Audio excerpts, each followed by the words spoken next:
Chapter 12. The Butterfly Lion.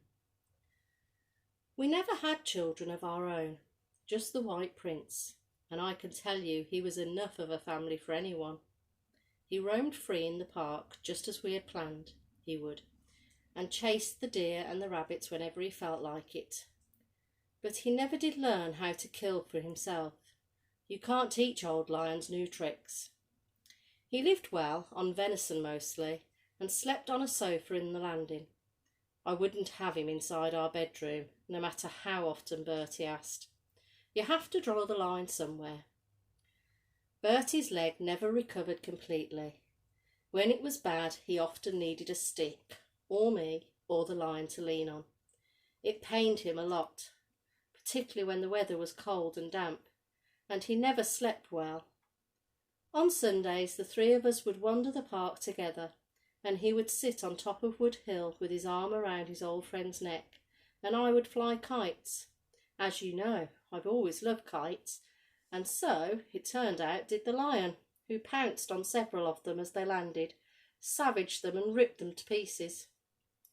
The lion never showed any interest in escaping, and even if it wanted to, the park wall was too high for an old lion to jump.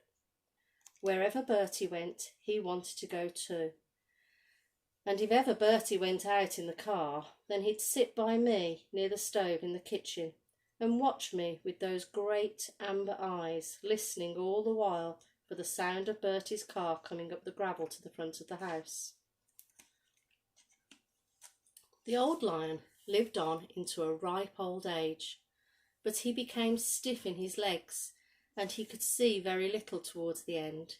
He spent his last days stretched out asleep at Bertie's feet, right where you're sitting now.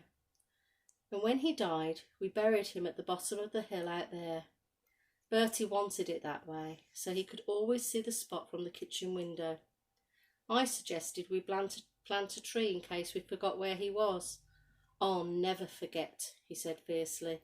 "Never, and besides, he deserves a lot more than a tree." Bertie grieved on for weeks, months after the lion died. There was nothing I could do to cheer him up or even console him. He would sit for hours in his room or go off on long walks all on his own. He seemed so shut away inside himself, so distant. Try as I did, I could not reach him. Then, one day I was in the kitchen here, when I saw him hurrying down the hill, waving his stick and shouting for me. "I've got it!" he cried as he came in. "I've got it at last!" He showed me the end of his stick. It was white. "See that, Millie? Chalk! It's chalk underneath, isn't it?" "So," I said, "you know the famous white horse on the hillside at Uffington, the one they carved out of chalk 1,000 years ago? That horse never died, did it? It's still alive, isn't it? Well, that's what we're going to do, so he'll never be forgotten. We'll carve the White Prince out on the hillside. He'll be there forever, and he'll be white forever too." "It'll take a bit of time, won't it?" I said. We've got plenty, haven't we?" he replied with a smile. The same smile he'd smiled at me when he was a 10-year-old boy asking if he could come back and mend my kite for me. It took the next 20 years to do it. Every spare hour we had, we were up there scraping away with the spades and trowels, and we had buckets and wheelbarrows to carry away the turf and the earth. It was hard, back-breaking work, but it was a labour of love. We did it, Bertie and I. We did it together. Paws, claws, tail, mane, until he was whole and perfect in every detail. It was just after we'd finished that the butterflies first came.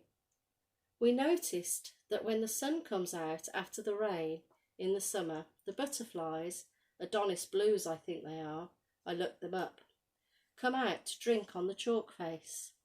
Then the White Prince becomes a butterfly lion and breathes again like a living creature.